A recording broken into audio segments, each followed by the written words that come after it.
1895년 11월 8일 밤. 독일 뷰르츠부르크의 한 실험실은 거의 완전히 어두웠습니다. 한 물리학자가 검은 종이로 덮은 방전관을 살펴보고 있었습니다. 그의 이름은 비렐름 콜라트 렌트겐이었습니다. 그날 밤 그는 의학자가 아니었습니다. 환자를 고치려던 것도 아니었습니다. 하지만 이 조용한 실험은 의학이 인간의 몸을 보는 방식을 완전히 바꾸게 됩니다. 렌트겐은 성급하게 발표하는 사람이 아니었습니다. 그는 신중했고 말수가 적었고 실험 결과를 끝까지 의심하는 사람이었습니다. 그래서 더 이상했습니다.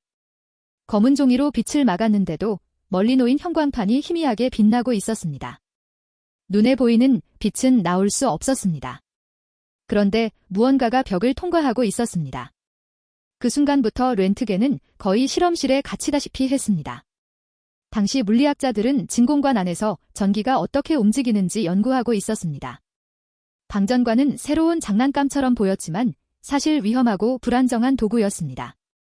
렌트겐은 종이, 나무, 금속판을 하나씩 가져다 대며 실험했습니다. 어떤 물질은 쉽게 통과했습니다. 어떤 물질은 막혔습니다. 그리고 그는 알게 됩니다.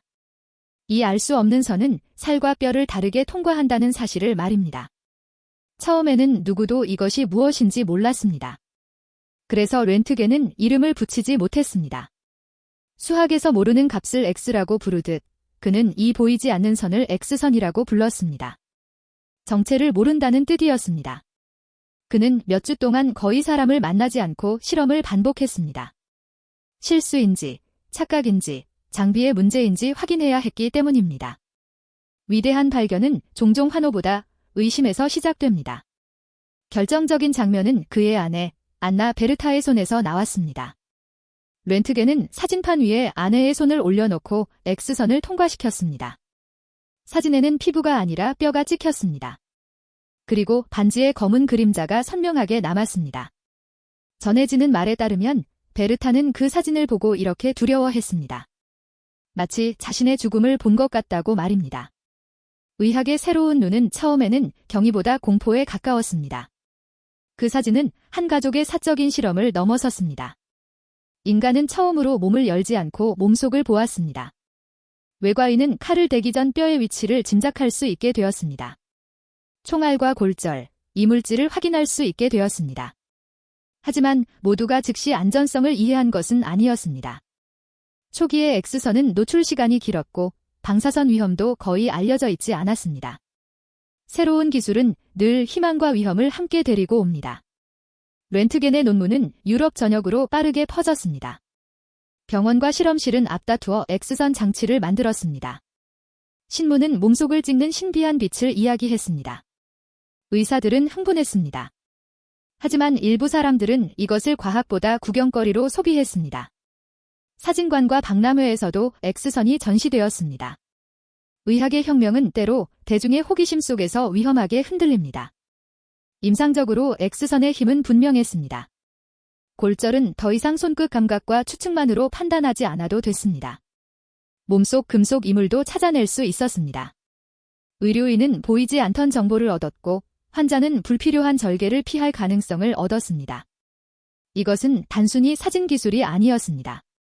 진단이라는 의학의 언어가 바뀐 사건이었습니다. 전쟁은 이 기술을 더 빠르게 병원 안으로 밀어넣었습니다. 부상병의 몸속에 박힌 총알과 파편을 찾기 위해 X선은 전장의료에서 중요한 도구가 되었습니다. 하지만 초기 방사선 종사자들은 손과 피부를 희생했습니다. 화상, 궤양, 암이 뒤늦게 보고되었습니다.